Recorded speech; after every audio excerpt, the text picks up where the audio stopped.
perhaps you could just give us a background of who is Mr. Jacques Nell.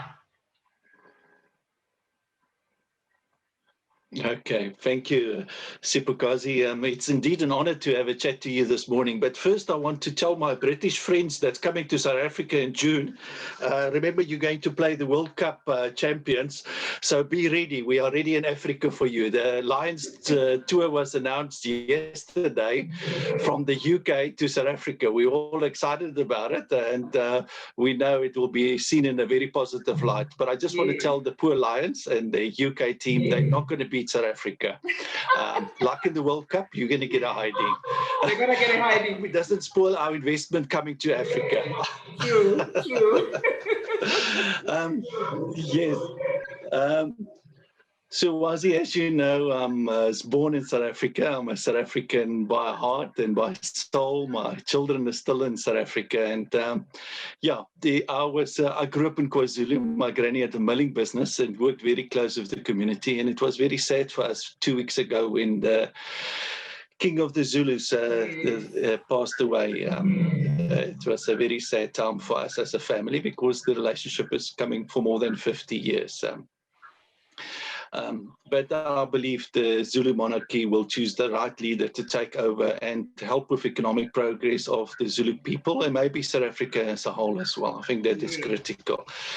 I grew up in KwaZulu. As I explained, I went to go study psychology at Potch. I wanted to become a school psychologist and help children with problems, but then I realized it's not for me. I get too emotionally attached to children. It's not. Yeah.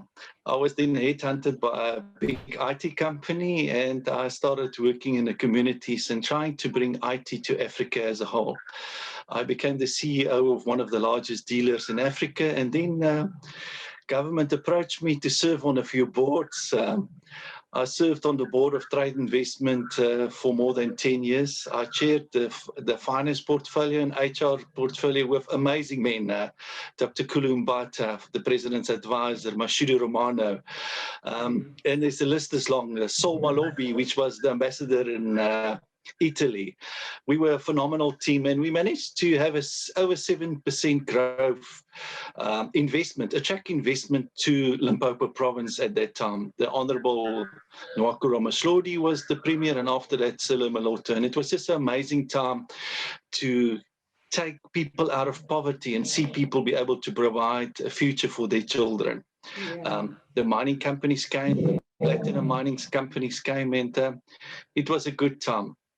I then relocated back to Gauteng, the economic hub, in 2011, 2012, to focus specifically assisting the military veterans of South Africa, to help the women and the men to, because not everybody is Nelson Mandela when you come out of prison, to give them economic empowerment. It's all fair and well to say you've got freedom, you've got the vote, but if you go home at night and your children haven't got food to eat, it's very difficult. So my passion is job creation and investment, and I've been doing that for the past 20-odd years. I went to Oxford in 2010 to skill myself to understand the dynamics of the international world as well. What makes investors come to Africa, and what is the right choices for them to come to Africa as a whole? I met phenomenal leaders from all over the world there, and I managed to win the international debate at Oxford to teach them how to do business like a lion and not like a hen. Yeah, don't be a scavenger when you come to South Africa. You know what? When you come, involve the communities. Make sure that people benefit at the end of the day. Quite often international investors come to Africa without a clue, and very soon they fail 6-12 months later and says, no, Africa is not for me. The key factor and the biggest problem that happens is they don't involve the communities. And we've seen it in mining, and we've seen it in agriculture, and we've seen it in, there's great success stories in Africa that I've seen, and I think we need to go and look and take a step back and say, what is working for South Africa and what is not working for South Africa? With the past 2 years, the whole world had COVID. So I saw the other day the unemployment rate in South Africa is 50%. which is shocking. In some of the places, when you go to Sikakuni in the far north, it goes up to 80%. So 8 out of every 10 children, youth hasn't got jobs. That's shocking. And you know what? Like I said, we're sitting on economic time bomb. So I'm trying to make a little bit of difference. I came to the UK to understand the market, the international investors market after COVID. To understand what's going to happen, because I saw now recently close to 40% of investments South Africa has lost because of COVID. But you know what? A friend of mine many years ago says, behind every problem is an opportunity. Opportunity to change. So I believe if South Africa take out all the old pages, the mistakes that we've made, and create an environment for the investors, become the next Dubai, become the next Monaco of the world, where people will come to. I mean, if you go to Durban, if you go to Cape Town, we've got phenomenal infrastructure, the roads. I recently had a German delegation coming to South Africa. They were shocked. They said, wow, your airport is better than us.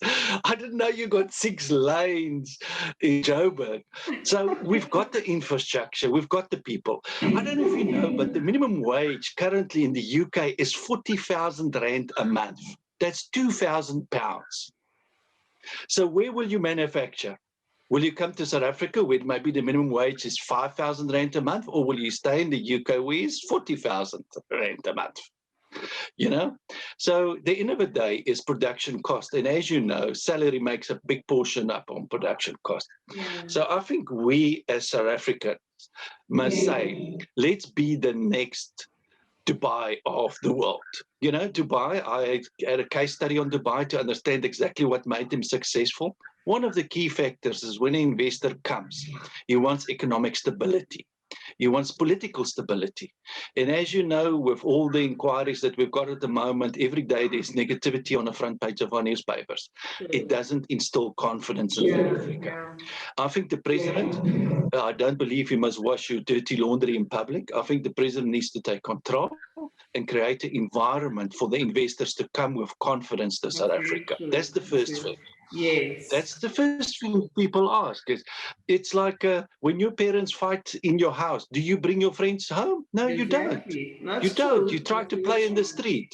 And we're losing so much investment because of the political instability and what happened for the past 10 years. Let's focus on the future. You know what? Our kids that's finishing school this year, 700, 800,000, sometimes 1 million students every year gets into the market.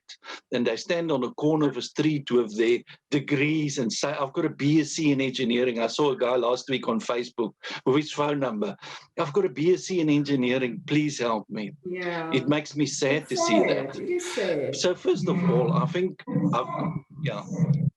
our government needs to take control, create economic stability as a matter of urgency, then create an environment. I saw now Mauritius, they've reduced the tax rate half of what South Africa is. A lot of South African companies has gone to Mauritius, has created office there. Because investors, at the end of the day, if you're going to pay 50% or 29% companies tax in South Africa, or you're going to have an office in Mauritius where you pay 12%, in some cases less than 12.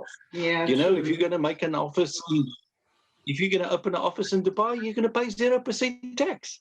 You know, the end of the day is, I think, even if we take KwaZulu or we take one of the provinces, but I believe it's now time for action. And investors wants to see action. So from that point of view, what is critical for us as South Africans and for the world investors is they want stability, they want a proper business plan, and they must be. Agriculture is massive.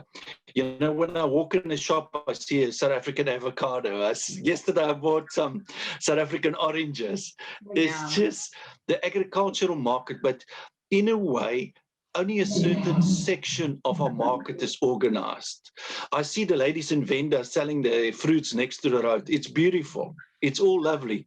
But why don't we start canning the mangoes and export it to the US and to the UK? You know, But you can buy a whole bag of mangoes for 20 rand next to the road. Yes, but I think it's more the opportunities. You know, the ladies sitting next to the road are exactly the people that we are trying to assist to ensure that they get to, you know, communicate with people outside of South Africa, outside of Africa, so that they can tap into those, you know, exporting opportunities. So how do they get there? Exactly, how do they get there? First of all, they need to organize themselves in a co-op, a stokvel. Get together as 100 groups of ladies and say, we've got 100 tons of mangoes a month that we can deliver. Because it's so expensive to take the goods from South Africa. It costs more than R250,000 for one container to bring to the UK. So that's 250,000. That's just a transport cost before you start. So I think South Africa as a whole, and if you look what they've done in Dubai, they've invested in infrastructure, they've invested in their harbors, they've invested in ships, where they've got their own ships going to fetch the goods. So, Sibakazi, what I'm saying is, I think we as business leaders, yourself included, need to send a message to South Africans. Get yourself organized, number one. Number two, get government. You know, I've tried to get finance for certain companies when I was in South Africa through the government agencies. I promise you, it's a long, difficult road. 6 months plus. Then you've got a business. 6 months later, you've lost the premises that you wanted to go in. And I must say, if you can walk in a garage and buy a car of R1 million, 5 minutes later, you can walk out with the keys. Why can't we do the same for business opportunities? Why can't we? What is the reason for it? Why do we delay progress? You know, we find a reason not to do business. And I think if we as a whole, as entrepreneurs, get ourselves organized into small chamber of businesses, you know, at one stage I was the president of the chamber. It was the best thing for my business because people came to support me. And I'm saying to the people in the communities in the rural, create a chamber of business for Sekakuni, for your district, where people get together and support each other. Because you know what, at the end of the day, you'll have a voice, number one. And number two, people look at you at a different light. What make investors invest? Stability. Stability, number one. They want to see that you're organized. Number two is they want to make sure that you can deliver the product. Don't promise them 1 month 100 tons, the next month you can give nothing. They're not interested in you because the big distributors here in, you know, at the shops and all of those, they're looking for constant 1 year, 2 years agreements and so on, you know. And the other thing is that I think we lack in South Africa, and we talk about beneficiation, downstream. It's just fancy words and presentations that we use. I think it's time for action. Don't export all our minerals to the rest of the world and we don't add quality value to it and so on. Let's add value to our own products, our own minerals, because that's the key factor. I mean, I just looked at the ferrochrome, and you know the industry well as well. How much ferrochrome is going out of South Africa harbors on a daily basis? Let's do it here locally, because we import the final product. There's a very nice potential for silicone in Limpopo, one of the best high-quality silicone to make solar panels. But we export it to China and we bring the solar panels back 2,000 or 20,000 kilometers later with 300% of the cost increase. So yeah, I would say the bottom line for investors, I think it starts with the head of the house, which is our president, and he's done a great job this far. And I know it's a difficult job with COVID and all of those. Create economic stability in the country that investors can come in to say, yes, I'm here. I would like to give you my money. I want you to look after my money. Because South Africa on the labor side is so competitive. Like I said to you, 40,000 Rand minimum wage in the UK, maybe 5,000 in South Africa. You can't compete against that. Thank you. Okay. Goodbye. Okay. Bless